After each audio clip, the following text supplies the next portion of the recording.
얼마 전 바이든이 미국 정부 최고 과학고문 즉 과학기술정책실장으로 인간 게놈 프로젝트를 공동으로 주도한 유전학자 에릭 랜더 MIT 교수를 임명했습니다. 또한 바이든은 백악관 최고 과학고문을 내각의 장관급으로 격상하기로 했다고도 합니다. MIT 대학은 세계 최고의 공과대학으로 알려져 있습니다. 유튜브 채널 세계소리소문. 여러분의 구독과 좋아요, 알림 설정은 컨텐츠 제작에 큰 힘이 됩니다. 이 미국 MIT 대학에서 이민진 작가 초청 강연을 진행한 적이 있는데요. 공과대학에서 인문 작가의 초청 강연을 진행한다는 것은 참 이례적인 일이지 않을까 하는 생각이 듭니다. 그만큼 이민진 작가가 파친코라는 작품으로 미국에서 일으킨 반향이 얼마나 컸는지를 짐작해 볼 수 있습니다. 이민진 초청 강연을 소개하던 MIT의 정치학 교수 딕 세뮤얼스는 이민진 작가가 미국 특목고인 뉴욕 브롱스 과학고등학교를 졸업했기 때문에 MIT의 많은 사람들이 이민진 작가에게 특별히 관심이 많음을 언급하는데요. 브롱스 과학고등학교는 노벨상 수상자를 8명이나 배출한 영재고등학교로 워싱턴 포스트에 의해 22개 미국 내 최고의 고등학교에 선정된 공립학교이기도 합니다. 과학영재고등학교인 만큼 수학, 과학에만 특화된 학교가 아닐까 생각하겠지만 브롱스 과학고등학교의 신입생 선발시험은 수학, 과학뿐만 아니라 언어 능력까지 수반되어야 통과할 수 있는 시험이라고 합니다. 수학을 잘하려면 논리적인 해답을 이끌어낼 수 있는 이성적인 사고와 추리력이 밑바탕이 되어야 하기 때문에 브롱스 과학고에서는 논리를 수학을 비롯한 대부분의 학문의 필수적인 덕목으로 여긴다고 합니다. 브롱스 과학고는 미국의 철학자이자 교육학자였던 존 듀이의 모든 위대한 과학적 진보는 엉뚱한 상상력의 산물이라는 명언을 학교 교훈으로 삼고 있기 때문에 인문과학 교육도 중시한다고 합니다. 미국 뉴저지주에서 한인 사상 처음으로 탄생한 필립권 뉴저지주 대법원 판사도 이민진 작가처럼 브롱스 과학고 출신이라고 합니다. 이렇게 보면 이민진 작가가 브롱스 과학고 출신이라는 사실이 쉽게 납득이 됩니다. 이민진의 파친코 작품이 수많은 데이터와 인터뷰로 탄생한 만큼 과학적, 학문적, 역사적 설득력이 확보된 것이 전 세계인의 마음을 사로잡은 또 하나의 강점이 아니었을까 하고 생각하게 됩니다. 초청 강연에 참석한 이민진 작가는 MIT 교수와 학생 등 청중들에게 그들 모두를 한국인으로 만들기 위해 파친코를 썼다고 말합니다. 오직 문학을 통해서만 가능한 일이라며 논리적으로 그들을 설득하고 그들 모두가 한국인이 되어 보기를 권했습니다. 멋있고 당당하며 유머러스까지 한 그녀의 강연 매너가 그녀를 더욱 빛나 보이게 했으며 그녀가 한국인이라는 사실을 매우 자랑스럽게 만들었습니다. 이 초청 강연은 3가지 과정으로 이루어졌는데 작가의 강연, 작가와의 대화, 그리고 청중과의 대화로 약 1시간 30분 동안 이루어진 강연이었습니다. 이번 영상에서는 이민진 작가의 강연 중 일부를 발췌하여 소개하겠습니다. 작가와의 대화 및 청중과의 대화는 다음 영상을 통해서 소개하도록 하겠습니다. 함께 보시죠. 안녕하세요, 여러분. 저는 딕 세뮤얼스입니다. 저는 이곳 MIT의 정치학 교수이며 국제학센터를 이끌고 있습니다. 이 자리에 와주신 모든 분들을 환영하게 되어 아주 기쁩니다. 그리고 오늘 저녁은 이민진 작가를 여러분에게 소개하게 되어 특별히 기쁜데요. 이민진 작가는 서울에서 태어나 그녀가 7살이었을 때 뉴욕 퀸즈로 이주했습니다. 그녀가 브롱크스 과학고등학교를 졸업했다는 사실은 MIT에 있는 우리들에게 특별한 관심사죠. 그녀는 브롱크스 고등학교 명예의 전당에 헌액되어 있습니다. 슬프게도 그녀는 브롱크스 과학고에서 MIT의 캠브리지에 이르는 잘 닦아놓은 길을 걷지 않았습니다. 그녀가 실수를 예일대학에 들어갔습니다. 예일대에서 그녀는 역사를 전공했고 픽션과 논픽션 글쓰기 모두에서 상을 받았습니다. 그녀의 작품을 알고 있는 여러분들로서는 놀랄 일은 아닐 것입니다. 조지타운의 로스쿨을 졸업하고 몇 년 동안 법률회사에서 근무한 후 그녀는 전일제로 글을 쓰기로 결심했습니다. 그녀의 2007년 데뷔작인 백만장자를 위한 무료 음식은 비평가들의 찬사를 받으며 엄청난 성공을 거두었습니다. 매우 훌륭한 작품입니다. 여러분들에게 추천합니다.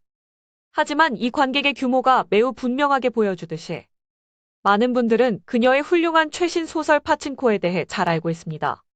그녀가 일본에 사는 동안 그 작품을 썼고 작년에 출판되었죠. 이 책은 내셔널 북 어워드의 최종 후보작이었습니다. 또한 모든 곳에 2017년 베스트 10에 올랐습니다. 뉴욕타임즈 및 BBC, 뉴욕 공립도서관 등 70개의 추가 리스트들의 민진의 파친코가 모두 포함되었습니다. 그녀는 구겐하임 펠로우십을 수여받았으며 지금 하버드 레드클리프에서 석학회원으로 있습니다. 이곳에 와달라는 초대를 그녀가 받아준 것에 대해 매우 감사하게 생각합니다.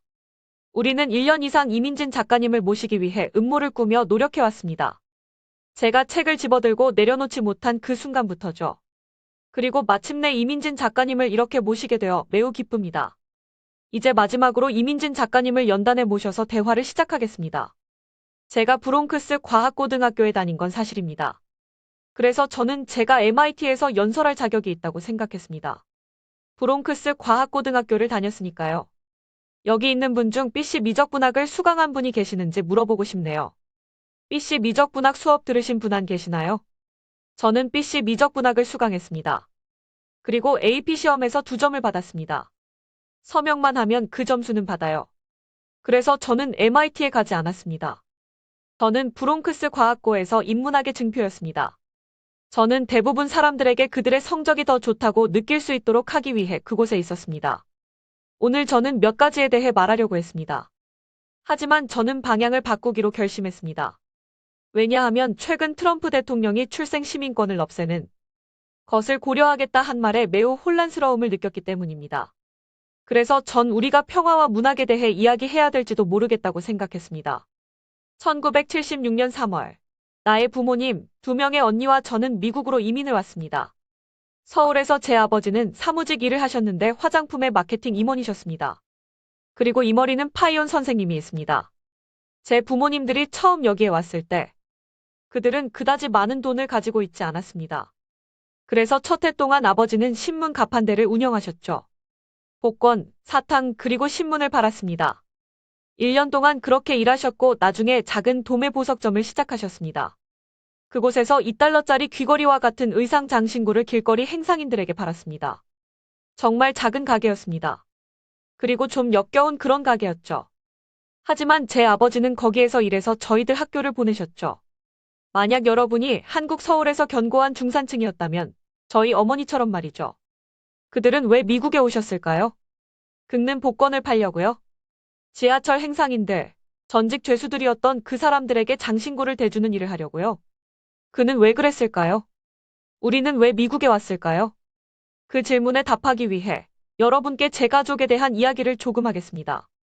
1950년 한국전쟁이 시작되었을 때 제 아버지는 16살이었습니다. 1950년 12월 공산주의 군대가 소년들을 징집하고 있었을 때 제 할머니는 패닉에 빠졌습니다. 저의 할머니가 한 일은 그녀의 날카로운 팔꿈치를 모두 사용해 미국 난민선인 구남에서 제 아버지와 아버지의 형이 지나갈 수 있는 통로를 확보했습니다. 피난민들은 태운 그 구남은 현재 북한에 있는 원산에서 남한에 있는 부산으로 내려가기로 되어 있었습니다. 할머니는 자기 아들들을 일주일이나 며칠 안에 볼 수 있을 거라고 생각했습니다. 그리고 여러분도 알다시피 그녀는 다시는 자기 아들들을 보지 못했습니다. 제 어머니는 지금 한국의 최남단인 부산 출신이십니다. 그녀의 아버지는 장로교 목사였습니다. 장로교 목사로서 그는 고아원 학교의 교장으로도 근무했습니다. 이 고아들은 누구였을까요? 이들은 나가사키와 히로시마의 폭탄 투하로 부모를 잃고 한국으로 송환된 한국 아이들이었습니다. 아시다시피 1953년 7월에 체결된 한국정전협정은 양국 간의 적대 행위를 중단시켰습니다. 하지만 오늘날까지 이 두 나라 사이에는 평화가 없습니다. 그런데 우리 부모님은 왜 미국으로 이민을 가셨을까요? 왜 그랬을까요? 이민은 우리 어머니의 생각이 아니었습니다. 그녀는 좋은 직업을 가지고 있었어요. 그녀의 가족은 온전했습니다. 하지만 제 어머니는 그녀의 오빠인 존 삼촌, 저의 존 삼촌에게 1965년 이민법이 제 가족을 후원하는지 물었습니다. 왜냐하면 제 아버지에게 전쟁은 추상적인 것이 아니었으니까요. 전쟁은 그로 하여금 그의 어머니, 여동생들, 그리고 그의 집을 영원히 잃게 만든 것이었습니다. 전쟁은 5,000년 된 문명국가를 둘로 쪼갤 수 있는 것이었습니다. 전쟁은 가족을 영원히 갈라놓을 수 있는 것이었습니다. 그것은 아이들을 순식간에 고아로 만들 수 있었습니다. 제 아버지는 할 수만 있다면 또 다른 전쟁은 감수하고 싶지 않으셨습니다. 이민법 덕분에 오늘 이곳에 올 수 있었습니다. 평화는 전쟁의 완전 정반대 세계죠. 그게 몇백 년 동안이든 10여 년 동안이든 인류들이 싸우지 않을 때 남자와 여자는 포장된 길을 만들 수 있습니다. 그들은 인쇄기를 발명할 수 있었고 사람들의 고통을 치유할 수 있었습니다. 종이 만드는 기술을 완성할 수 있었고 오늘날 존재하는 아름다운 건물들을 설계할 수 있었습니다. 그들은 꽃의 아름다움을 바라볼 수 있습니다. 전쟁이 없을 때 우리는 사랑에 빠집니다. 아이를 낳고 결혼식에서 춤을 추며 상실에 대한 두려움 없이 사랑하는 사람들을 붙잡고 있을 수 있습니다. 칼을 쟁기로 바꿀 수 있습니다. 유엔 난민위원회에 따르면 오늘 6,850만 명의 난민들이 평화를 찾아 세계를 배회하고 있다고 합니다. 6,850만 명의 사람들이 말이죠. 왜 우리가 그들을 신경 써야 할까요? 그들은 우리에게 누구인가요? 아마도 작가의 일은 그들이 우리일 수도 있지 않을까? 라고 묻는 것일 겁니다. 그들이 우리일 수도 있지 않을까? 우리는 이런 질문들을 해야 합니다. 어떻게 안 그럴 수가 있겠어요? 난민들은 추상적인 존재가 아닙니다. 저는 피난민의 딸입니다. 소설 작가로서 전 여러분에게 하고 싶은 말이 있습니다. 저에겐 목표가 있습니다. 전 여러분들을 한국인으로 만들려고 노력하고 있습니다. 캐릭터, 줄거리, 시점, 톤과 설정, 인식 반전, 카타르시스를 통해 저는 여러분이 한국인이 되기를 바라고 있습니다. 왜냐하면 여러분도 알다시피 저는 이게 바로 문학이 할 수 있는 일이라고 생각합니다. 문학을 통해 우리는 국경을 넘나듭니다. 우리는 우리가 할 수 있다는 것을 알지 못했던 자신들과 하나가 되기 시작합니다. 우리는 잃어버렸던 자신들과 재회하게 됩니다. 저는 이것이 우리가 평화에 접근하는 방법이라고 믿습니다. 오늘 밤 저는 이 펠로우십에 대해 감사드리고 싶습니다. 그리고 여러분과 여러분의 가족들을 위해 평화를 기원합니다. 오래 지속되는 평화를요. 감사합니다. 이민진 작가의 말처럼 세상 사람들이 문학을 통해 잠시나마 한국인이 되어 본다면 한국에게 일본과 잘 지내라고 강요하는 미국 정부의 요구가 한국인들에게는 받아들이기 힘든 요구라는 것을 조금이나마 더 깊게 이해할 수 있지 않을까요? 다음에 소개할 작가와의 대화에서는 이민진 작가의 파친코 작품으로 인해 지금까지 미국 역사상 한 번도 일어나지 않았던 놀라운 기적 같은 일이 일어나고 있음을 청중들과 이야기 나눕니다. 유튜브 채널 세계소리소문. 여러분의 구독과 좋아요, 알림 설정은 컨텐츠 제작에 큰 힘이 됩니다.